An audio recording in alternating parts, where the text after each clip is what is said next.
Well, I think we always have to start with the first cause and pay tribute to that because we're on the shoulders of some guys who did some really heavy lifting, you know, prior to when it was fashionable to do these things. And I always have to talk about the University of San Diego, who created an opportunity.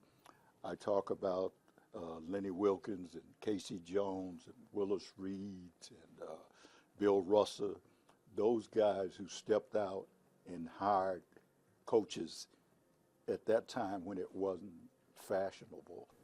Yeah, and I think about it, you know, you pay tribute to those guys, and my responsibility is to pay tribute to you because as we grew up and I watched you normalized the opportunity for me. You know, you are a father figure to a lot of NBA coaches who you gave, you know, an opportunity, one, but also a vision and a purpose that these are things that we could achieve.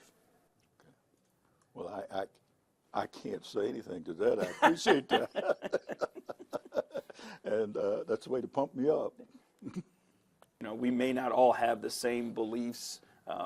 You know, we may not have the same upbringing and thoughts, but we can at least have respect for one another. And the discourse that's happening, you know, in society now, I think we've lost some of that. You know, we can't have, you know, cordial debates. Everything has to be a violent confrontation, you know, of thought instead of just this is my opinion, I respect your opinion, you give me yours. So I think that's something that, you know, society can take from the game of basketball, and that even though you can be in a competitive state, you can still have respect for one another.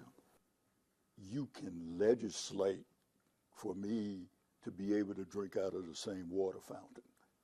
This is something that I've earned as a human being, and not necessarily love. I don't think we need love, but we need respect. I think that's a big word.